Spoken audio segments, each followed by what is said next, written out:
The Trojans had swarmed into the Greek camp, and the fight for the ships had begun. Supported by Zeus, the warriors of Hector pursued the decisive victory that would rid Troy of its enemies. Led by Ajax, and unaware of the will of the supreme god, the Greek coalition warriors were fighting for their lives like a beast hunted by its predator. All the while, the great Greek leaders, who had been wounded the day before, were debating their options. Surrender would surely mean a death sentence. Agamemnon broached the possibility of pushing the ships back into the sea and returning to Greece. An angry Odysseus rebuked the great leader, saying that with such an attitude he was not worthy of commanding the alliance. From the heights of Olympus, Hera, Athena, and Poseidon watched the despair of their protégés without being capable of doing anything. Zeus had barred them from helping them directly. The Olympian queen was convinced that something had to be done, even if it went against her husband's will.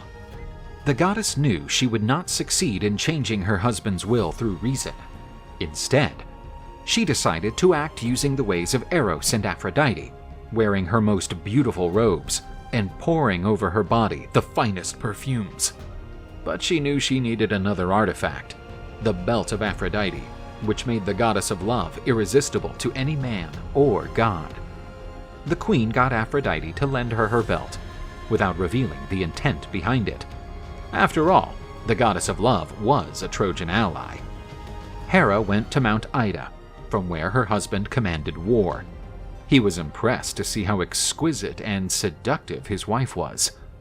While the god was busy, Hypnos, the god of sleep, in league with the goddess, used his powers to make the god slumber.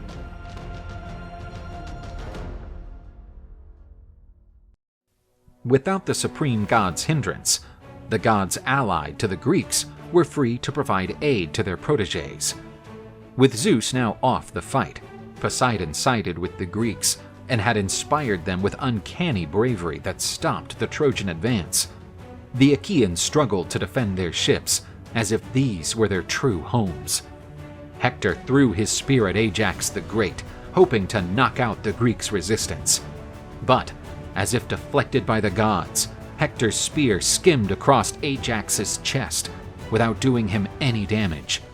But Ajax's counterattack would prove terrible for Hector. The gigantic Greek warrior threw a heavy stone at the Trojan hero. Hector was struck violently on the leg, leading the Trojan prince to the ground. With the help of his companions, Hector was taken out of the forefront. Without his great hero to lead them, the pressure of the Trojan attack finally began to ease. It was at this point that Zeus, who was peacefully sleeping on Hera's lap, awoke. He was suddenly overcome with anger, realizing what had happened on the battlefield and that it was his wife's doing. Zeus threatened and scolded her. He asked her if the goddess's wish was again to be hung in the heavens, just like when she and the other gods had rioted against him. But since she was still using Aphrodite's belt, Zeus's anger found no room in his heart. Zeus ordered Apollo to heal the leg of the Trojan champion. In the meantime, Hector could return to the command of his men and fulfill the plan laid out by Zeus. The Greeks shuddered as they heard Hector's mighty war cry, which sounded more like a lion's roar. The enemies had spotted him fall, and now he was returning as if unscathed from the world of the dead.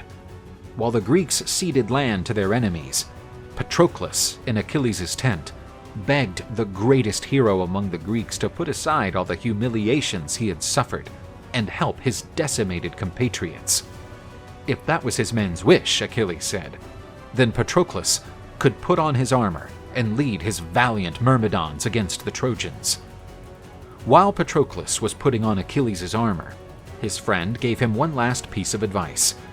Achilles told Patroclus to drive the Trojans out of the Greek camp, but not to pursue his enemies if they ran away. However, his main advice was that his beloved comrade should not try to engage Hector in battle. The young Patroclus did not know it, but he was gearing up to change the course of the war for good.